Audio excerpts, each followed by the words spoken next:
أرسله بالحق بشيرا ونذيرا وداعيا إلى الله بإذنه وسراجا منيرا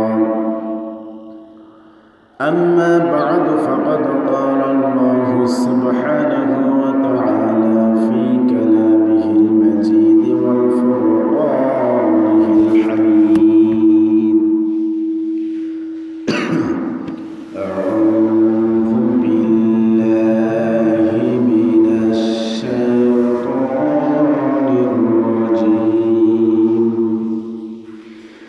بسم الله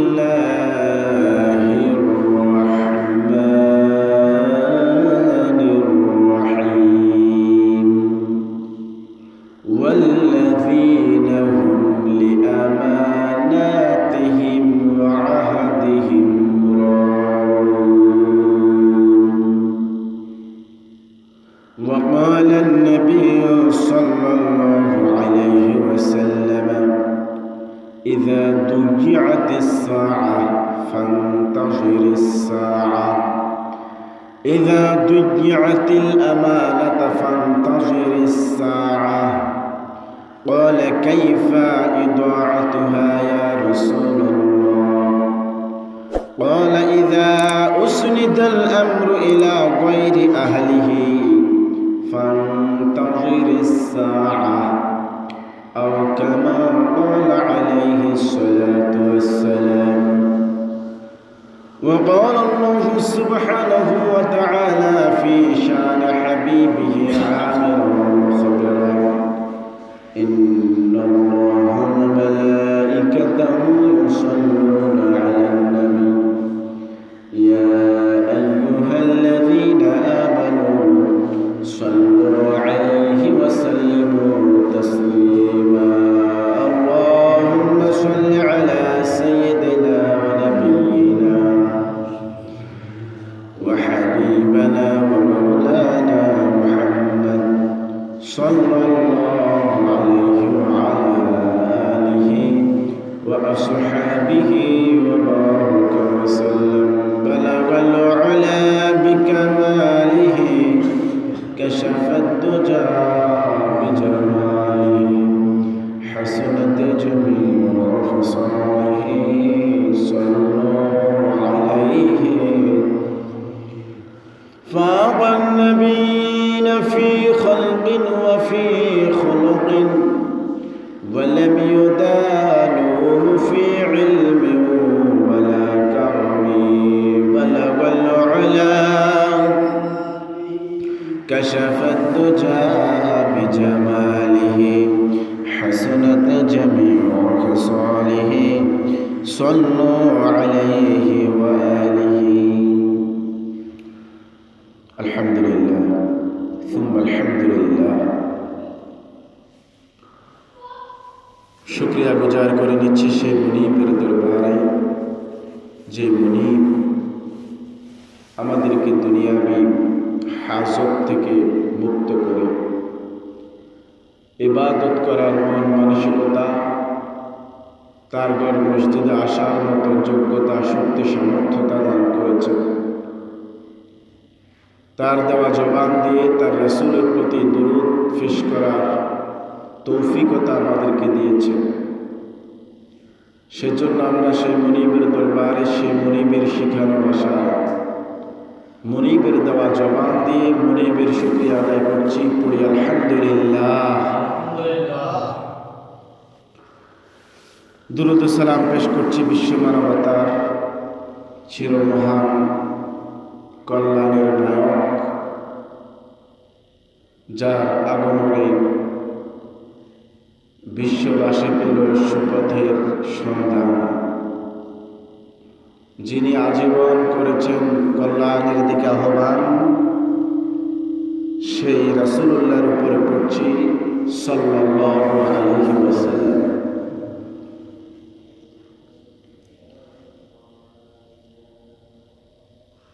জান্নাতের সর্বোচ্চ মাকাম কামনা করছি তাদের জন্য যারা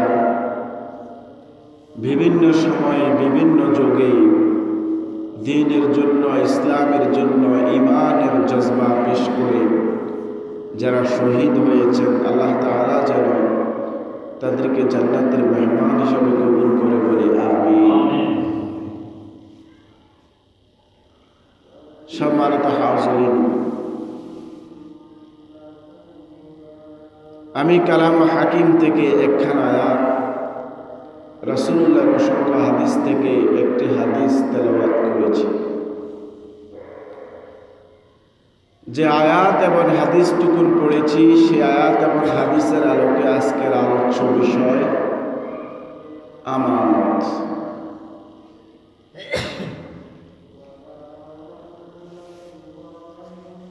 আমানত এমন একটি বিষয় যে বিষয়ের সাথে সরাসরি ঈমান জড়িত। সুবহানাল্লাহ। আমানতটা দুই ধরনের। এক ধরনের আমানত হলো আল্লাহ তার বান্দার কাছে আমানত রেখেছেন, আরেকটা অর্থ হলো বান্দা বান্দার কাছে আমানত রেখেছেন।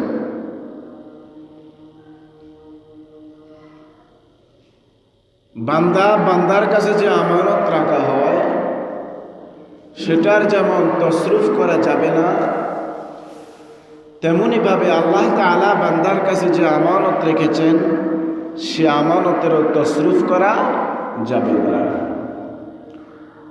দুই ধরনের আমানতের সাথেই সরাসরি ঈমান জড়িত। সুবহানাল্লাহ।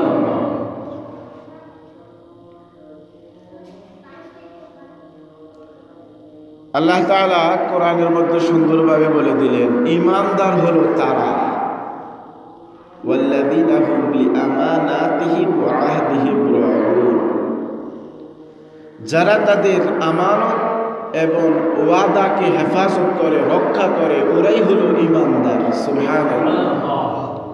সেটা নারীও হতে পারে, সেটা পুরুষও হতে পারে। আমানতের হেফাজতকারী যদি নারী হয় তিনিও যেমন ঈমানদার, আমানতের হেফাজতকারী যদি পুরুষ হয় তিনিও তেমন ঈমানদার। সুবহানাল্লাহ। সম্মানিত হাজিরিন,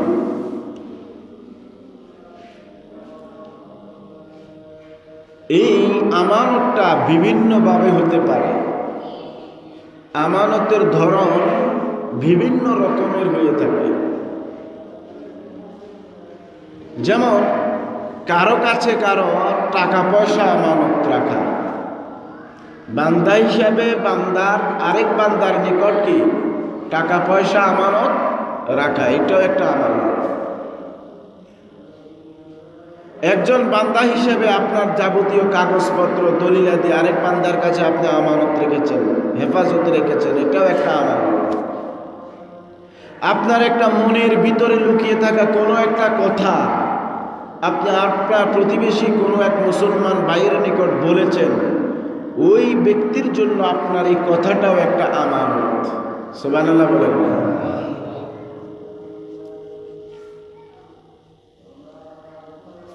এই আমানতের খেয়ানত করা কোনোভাবেই যাবে না।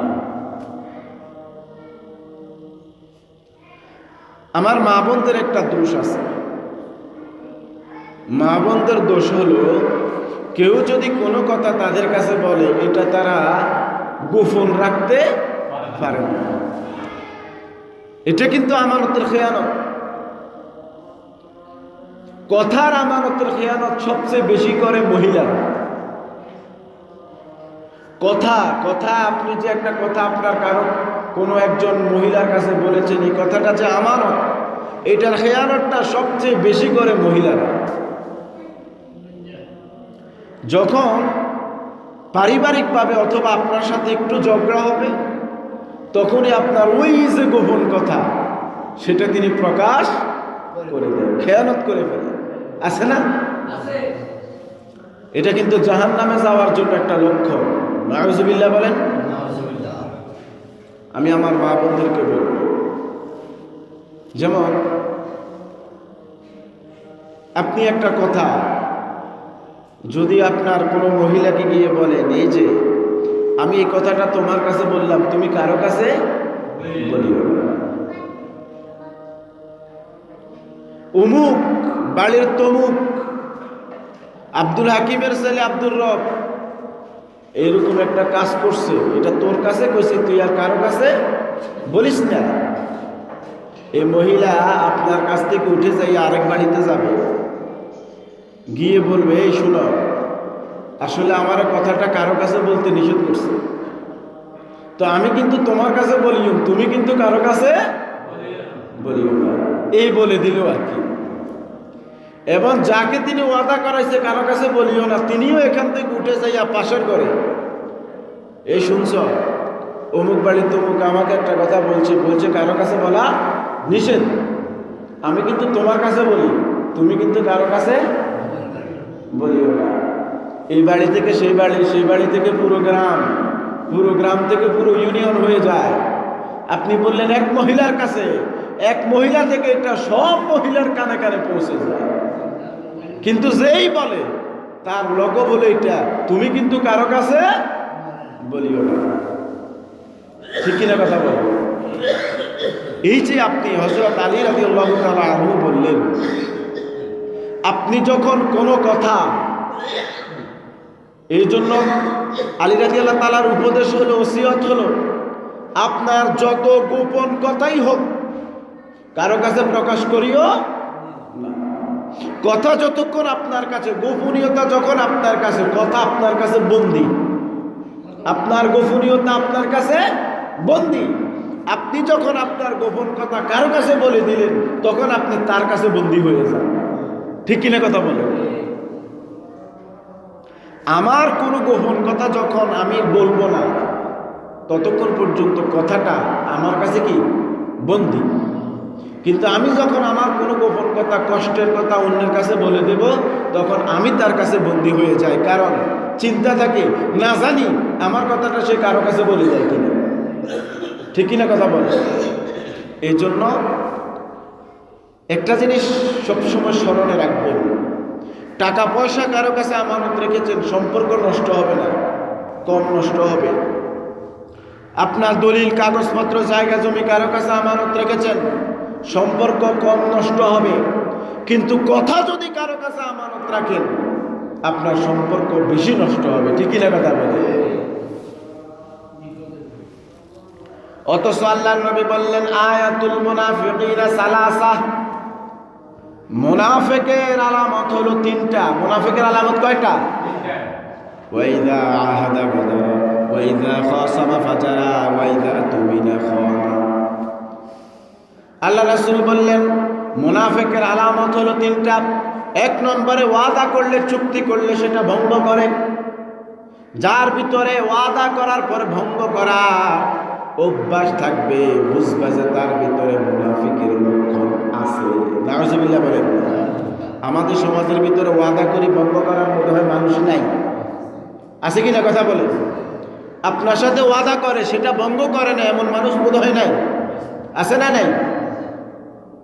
ওয়াইদা তুমিনা খানা, কোনো কিছু যদি আমানত রাখা হয় সেটা নিজের সম্পদ মনে করে খেয়ানত করে, আছে না নাই? আছে না? যার ভিতরে আমানতের খেয়ানত থাকবে, বুঝবা সেই ব্যক্তিটা মুনাফিকের ভিতরে ঢুকে যাচ্ছে। নাউজুবিল্লাহ। ওয়াইজা হাদ্দাসা কাযাবা, যখন দেখবা কোনো ব্যক্তি কথা বলে, কথা বললে যদি মিথ্যা বলে, বুঝবা ওই লোকটা মুনাফিক। নাউজুবিল্লাহ বলেন না? কথা বললে মিথ্যাবাদী আছে না নাই? মিথ্যা কথা বলতে বলা লোক সমাজে নাই? আমার বন্ধুরা, এই জন্য মুনাফিকের কোন হাদিসে এসেছে 3টা আলামত, কোন হাদিসে এসেছে 4টা আলামত। 3টা হোক আর 4টা হোক, যে 4টাই বলা হয়, এই 4টা কিন্তু সমাজের মানুষের ভিতরে আছে না নাই? 1 নম্বরে, ওয়াইজা তুমিনা খানা, আমানত যদি রাখা হয় সে আমানতের খেয়ানত করে। আপনি কোনো গোপন কিছু যদি তার কাছে আপনি হেফাজত করতে দেন সেটা তার খেয়ানত করে, সেটা প্রকাশ করে দেয় অথবা সে নিজে এটা বক্ষণ করে। আছে না নাই? ওয়াইজা তুমিনা খানা ওয়াইজা আহেদা গদারা, যখন আপনি কোনো চুক্তি করেন, ওয়াদা করেন, সেটা ভঙ্গ করে। ওয়াইদা হাদ্দাসা কাযাবা, যখন কথা বলে মিথ্যা বলে। ওয়াইদা খাসামা ফাজারা, যখন ঝগড়া করে তখন গালিগালাজ করে। আছে না নাই? আর ঝগড়া করলে গালিগালাজ করাটা আমার মা বোনদের বেশি অভ্যাস। আমার মা বোনেরা লক্ষ্য করে শুনবেন, ঝগড়া করলেই গালাগালি করা যাবে না। আপনার সাথে যদি কেউ গায়ে পড়ে ঝগড়া করার জন্য এগিয়ে আসে, আপনি চুপ থাকুন। চুপ থাকাটা হলো রাসূলুল্লাহর সুন্নাত। সুবহানাল্লাহ বলেন না? মান সামাতা নাজা আও কামা ক্বালা আলাইহিস সালাতু ওয়াস সালাম, আল্লাহ রাসূল বললেন যে ব্যক্তি চুপ থাকে সে আল্লাহর মুক্তি পেয়ে যায়। সুবহানাল্লাহ। যে চুপ থাকে সে নাজাত পায়, যে চুপ থাকে সে মুক্তি পায়। সুবহানাল্লাহ বলেন না?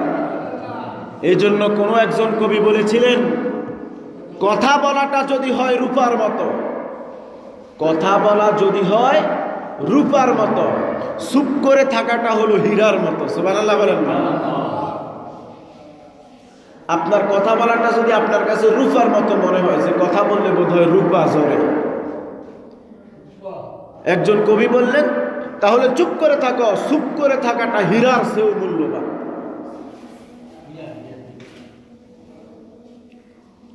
এই জন্য আমাদের দেশের ভিতরে ঝগড়া পাসাদ হলেই, মহিলাদের সাথে যদি মহিলা ঝগড়া হয় 2 ঘন্টা 3 ঘন্টা 4 ঘন্টা, একদিন 2 দিনে ওই ঝগড়া থামে না। আসে না নাই? আর মহিলাদের ঝগড়ার ধরন হলো কি, আমি নিচে থাকতে পারবো না, আমি হেরে যাওয়ার পাত্র নয়। ও যদি আমার 2টা বলে আমি বলবো 3টা। ও যদি আমার বাপ মা নিয়ে গালি দেয় আমি তার বাপ মা খালা নিয়ে গালি দিব। ও যদি আমার 14 গোষ্ঠী নিয়ে গালি দেয় আমি তার 18 গোষ্ঠী নিয়ে গালি দেব, কারণ আমাকে উপরে থাকতেই, হেরে যাওয়া যাবে না। এই জন্য মহিলাদের ঝগড়া সহজে থামে না। ঠিকই না কথা বলে? আর ঝগড়ার মধ্যে বোধ হয় গালিগালাজ নেই। যখন ঝগড়া করে তখন শয়তান মিটি মিটি হাসে। মহিলারা যখন ঝগড়া করে তখন শয়তান দূর থেকে মিটি মিটি হাসে। শয়তান বলে আমার 1-1.5 কিলোমিটারের জন্য আমার আজকে কাজ বন্ধ, কারণ 2 শয়তানের ঝগড়া লাগাই দিছি, এখন আমি বসে বসে হাসলেও আমার কাজ সেরে যাবে। ঠিকই না কথা বলেন? ওয়াইজা হাদ্দাস ওয়াইজা খাসামা ফাজারা, ঝগড়া যখন হয় তখন গালিগালাজ করাটা হলো মুনাফিকের লক্ষণ। নাউজুবিল্লাহ বলেন? আমার মা বোনেরা এই অভ্যাস পরিত্যাগ করুন, এই অভ্যাস পরিত্যাগ করুন, কারণ আপনারা এই অধিকাংশ গালিগালাজগুলো আপনারাই করেন। ঠিক না বেঠিক? এই জন্য গালিগালাজ করা যাবে না, এটা মুনাফিকের লক্ষণ। তা আমরা যে আলোচনা করেছিলাম, ওয়াইজা তুমিনা খানা, আমানত রাখলে কি করে? খেয়ানত করে। আমানতের খেয়ানতকারী সমাজে আছে না নাই? আমাদের সমাজের ভিতরে অহরহ আমানতের খেয়ানত হচ্ছে। আমার বন্ধুরা, আমানতটা বলেছিলাম 2 ধরনের। এক ধরনের আমানত হলো আল্লাহ প্রদত্ত বান্দার কাছে আমানত রাখা। সুবহানাল্লাহ বলেন? 2 নম্বর আমানত হলো একজন মানুষ হিসেবে আরেকজন মানুষের কাছে আমানত রাখা।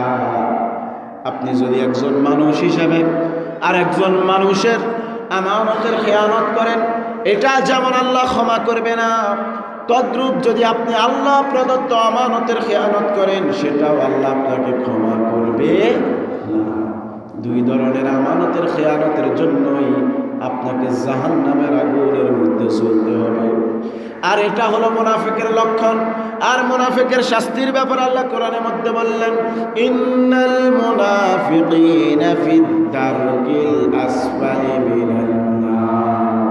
কাফেরেরা যে জাহান্নামে থাকবে, মুশরিকেরা যে জাহান্নামের মধ্যে থাকবে, খ্রিস্টান ইহুদিদেরা যেই ধরনের জাহান্নামে থাকবে, মুনাফিক যারা মুসলমানের ভিতরে, এদের জন্য সেই ধরনের জাহান্নাম নয়, এদের জন্য তারও নিচে, অনেক নিচে, কঠিনতম জায়গার মধ্যে আল্লাহ এদের জন্য আগুনের ব্যবস্থা করে রেখে দিয়েছেন। নাউযুবিল্লাহ বলেন না। ইন্নাল মুনাফিকিনা ফিদ দারকিল আসফালি মিনান নার, মুনাফিকদের জন্য একেবারে গভীর, অনেক নিচে আল্লাহ তাআলা জাহান্নামের ব্যবস্থা করে রেখেছেন। যে জাহান্নাম কাফিরের জন্য না, যে জাহান্নাম কাফিরদের জাহান্নাম আরো উপরে। একদিন নবী মুহাম্মদুর রাসূলুল্লাহ সাল্লাল্লাহু আলাইহি ওয়াসাল্লাম মসজিদের মধ্যে বসেছিলেন সালাতুল আসরের পরে। এমন সময় একটা পাথর, আপনার এখানে যদি ছাদ থেকে একটা পাথর নিচে পড়ে আওয়াজ হবে না? কথা বলেন। মসজিদের ছাদ থেকে যদি একটা পাথর মাটির মধ্যে পড়ে বিষম বিকট একটা আওয়াজ হবে কিনা? এই ধরনের একটা আওয়াজ। সাহাবারা বসেছিলেন, রাসূলুল্লাহ বসেছিলেন, হঠাৎ করে একটা পাথর পড়ার একটা আওয়াজ হলো। আল্লাহর রাসূল প্রশ্ন করলেন, ও আমার সাহাবারা, তোমরা কি জানো কিসের আওয়াজ হয়েছে? সাহাবারা জানা যদিও কোনো ধারণা তাদের থাকতো, কোনো যুক্তি তাদের সামনে থাকতো, তারপরেও সাহাবারা উত্তর দিতেন না। তারা বলতেন আল্লাহু ওয়া রাসূলুহু আ'লাম, আল্লাহ এবং আল্লাহ রাসূলই তা ভালো জানেন। সুবহানাল্লাহ বলেন। এত মাধুর্য, এত নম্র, এত ভদ্র সাহাবীরা রাসূলুল্লাহর সামনে কোনো ব্যাপারে ফাইজলামি করার সাহস তাদের ছিল না, আগ বাড়িয়ে কথা বলার সাহস তাদের ছিল না। আল্লাহ রাসূল বললেন, আজ থেকে ৭০,০০০ বছর আগে। কত বছর? আজ থেকে ৭০,০০০ বছর আগে জাহান্নামের মুখ থেকে আল্লাহ তাআলা একটা পাথর জাহান্নামের নিচের দিকে নিক্ষেপ করছে। কোন জিনিস যদি উপরের দিকে নিক্ষেপ করে, সেটা যত দ্রুত উঠে উপর থেকে নিচে পড়তে তার চেয়ে অতি দ্রুত পড়ে, ঠিক কিনা? আল্লাহ রাসূল বললেন, জাহান্নামের মুখ থেকে একটা পাথর আল্লাহ নিচের দিকে জাহান্নামের দিকে নিক্ষেপ করলেন। ৭০,০০০ বছর পর্যন্ত যাইতে যাইতে সেই পাথরটা এখন আর ৭০,০০০ বছর পরে জাহান্নামের নিচে যাইয়া পড়ছে। আল্লাহু আকবার। তাহলে কত গভীর জাহান্নাম! কি জাহান্নাম কত গভীর না? জাহান্নামের মুখ থেকে তার তলদেশে যাওয়া পর্যন্ত যদি একটা পাথরের ৭০,০০০ বছর সময় লাগে, তাহলে সে জাহান্নামটা কত গভীর! সাহাবারা প্রশ্ন করলে, ইয়া রাসূলুল্লাহ, এই জাহান্নামটা কাদের জন্য? সাহাবারা প্রশ্ন করলে, ইয়া রাসূলুল্লাহ, এই জাহান্নামটা কাদের জন্য? ক্বালা রাসূলুল্লাহ সাল্লাল্লাহু আলাইহি ওয়াসাল্লাম, হাযা জাহান্নাম ফিল মুনাফিক। নাউযুবিল্লাহ বলেন না। আল্লাহ রাসূল বললেন, এই জাহান্নামটা হলো মুনাফিকদের জন্য। এখন আমি আপনি কি জাহান্নামে যেতে চাই? তাহলে ৪টা জিনিস আমাদেরকে বাদ দিতে হবে। কয়টা জিনিস? কথা বলেন, কয়টা জিনিস বাদ দিতে হবে? ১ নম্বরে, ওয়াইজা তুমিনা খানা লা ওয়াইজা তুমিনা খানা, খবরদার আমানতের খেয়ানত করা যাবে না। ওয়াইজা আহাদা গাদারা, চুক্তি করলে ভঙ্গ করা হলো মুনাফিকের লক্ষণ। সুতরাং চুক্তি যদি করি, ওয়াদা যদি করি, তা ভঙ্গ করা যাবে না। ওয়াইদা খাসামা ফাজারা, ঝগড়া করলে গালিগালাজ করাটা হলো মুনাফিকের লক্ষণ, মুনাফিকের কাজ। সুতরাং যতই মেজাজ খারাপ হয়ে যাক, যতই ঝগড়া এসে যাক, যতই আমার রাগ এসে যাক, যতই আমার কঠিন রাগ হোক না কেন, আমার এই রাগের মধ্যেও গালিগালাজ করা যাবে না। কারণ গালিগালাজ করাটা মুমিনের কাজ না, মুনাফিকের কাজ। কার কাজ? মুনাফিকের কাজ। আর মুনাফিকের জন্য ওই যে কত গভীরের কথা বললাম, ঠিক কিনা কথা বলে? ওয়াইদা হাদ্দাসা কাযাবা, মুনাফিকের আর একটা কাজ হলো কথা বললে মিথ্যা বলে, আছে না নাই? সুতরাং ইদা ওয়াইদা লা হাদ্দাসা কাযাবা, কখনো কথা বললে মিথ্যা বলা যাবে না। যদি আমি আপনি মিথ্যা বলি তাহলে আমার আপনার ভিতরে কি আছে? নেফাক আছে, মুনাফিকের লক্ষণ, ঠিকই না? যদি আমি আপনি আমানতের খেয়ানত করি তাহলে বোঝা যায় আমার আপনার ভিতরে নেফাক আছে। যদি আমি আপনি কথা বললে গালিগালাজ করি তাহলে বোঝা যাবে আমার আপনার ভিতরে নেফাক আছে। যদি আমি আপনি ওয়াদা করলে ভঙ্গ করি তাহলে বোঝা যাবে আমার আপনার ভিতরে নেফাক আছে। আল্লাহ রাসূল বললেন, যে ব্যক্তির ভিতরে 4টার একটা গুণ থাকবে সে তার ভিতরে নেফাক আছে বলে প্রতীয়মান। আর যে ব্যক্তির ভিতরে 4টা গুণই থাকবে সেই ব্যক্তি সম্পূর্ণরূপে মুনাফিক। নাউজুবিল্লাহ বলেন না? সুতরাং ওয়াইজা তুমিনা খানা, যে কথাটুকু আমি আজকের আলোচনার বিষয়, ওয়াল্লাযীনা হুম লিআমানাতিহিম ওয়া আহদিহিম রাউন। আল্লাহ পাক কোরআনের মধ্যে বললেন, ওরাই হলো ঈমানদার, ওরাই হলো সফল, ওরাই হলো জান্নাতি, যারা তাদের আমানতের খেয়ানত করে না, আমানতের হেফাজত করে, আর যারা তাদের ওয়াদাগুলোকে রক্ষা করে। সুবহানাল্লাহ বলেন না? আমানতের খেয়ানত। আমার বন্ধুরা, পৃথিবীর মধ্যে আল্লাহ প্রদত্ত আমানতের মধ্যে সবচেয়ে বড় আমানতের নাম হলো কোরআন। সুবহানাল্লাহ বলেন না? সবচেয়ে বড় আমানতের নাম কি? কোরআন। আর এই কোরআন দেওয়ার পরে আল্লাহ বললেন, ওয়ালাকাদ ইয়াসসারনাল কোরআনা লিযিকরি ফাহাল মিন মুদ্দাকির। আমি কোরআনটাকে সহজ করে নাজিল করে দিয়েছি এই জন্য যাতে তোমরা শিক্ষা অর্জন করতে পারো। সুতরাং কে আছো আমার কোরআন থেকে শিক্ষা নিবে? তাহলে কাদেরকে আহ্বান করলো? ইমানদারদেরকে। কাদেরকে? আমরা যারা ইমানদার দাবি করি। এখন বলেন তো, সবচেয়ে বড় আমানত যেটা কোরআন, এই আমানত কি আমরা হেফাজত করতেছি না খেয়ানত করতেছি? সবাই বলেন, এই আমানতের কি আমানতের হেফাজত হচ্ছে না খেয়ানত হচ্ছে? খেয়ানত হচ্ছে। আমানতের হেফাজত কিভাবে? মা যদি সকালবেলা ঘুম থেকে উঠে ফজরের সালাত আদায় করে কোরআন পড়ে, এটা হবে আমানতের হেফাজত, ঠিকই না? বাবা যদি প্রতিদিন কমপক্ষে 1 আয়াত করে কোরআনের তাফসির পড়ে, কোরআন তেলাওয়াত করে, এটা হবে কোরআনের হেফাজত, আমানতের হেফাজত, ঠিকই না? ওরে জিগেলে কয় আমরা আলহামদুলিল্লাহ সূরাটাও ঠিক মতো পারি না, আছে না নাই? এটা হলো আমানতের খেয়ানত। এরপর আল্লাহ রাসূল বললেন, তলাবুল ইলমি ফারিদাতুন আলা কুল্লি মুসলিম। প্রত্যেকটা মুসলমানের জন্য কোরআনের জ্ঞান অর্জন করা ফরজ। সুবহানাল্লাহ বলেন না? তাহলে কোরআনের জ্ঞান অর্জন করা কি? আল্লাহ দিলেন কোরআন আমানত, রাসূলুল্লাহ বললেন অর্জন করা ফরজ। তাহলে আমরা কি আমানতের হেফাজত করি না খেয়ানত করি? যেই ঘরের মধ্যে কোরআন শরীফ থাকে, আজকে একটা কথা বলি, আমাদের ঘর থেকে কোরআন বের হচ্ছে, টিভি, সিডি, মোবাইল, গান বাজনা, অশ্লীলতা আমাদের ঘরের ভিতরে প্রবেশ করতেছে, ঠিকই না কথা বলে? আমাদের মা বোনদের হাতে মোবাইল আসার পরে কোরআন চলে গেছে, ঠিকই না কথা বলে? যে মায়ের হাতে, যে বোনের হাতে মোবাইল এসেছে, সে মায়ের হাতে বোনের হাত থেকে কোরআন চলে গেছে, ঠিকই না কথা বলে? আর আমি নিজে দেখলাম একজন টিচার, সে একজন টিচার, শিক্ষক, শিক্ষকের কাজ হলো মানুষ গড়া, ঠিকই না কথা বলে?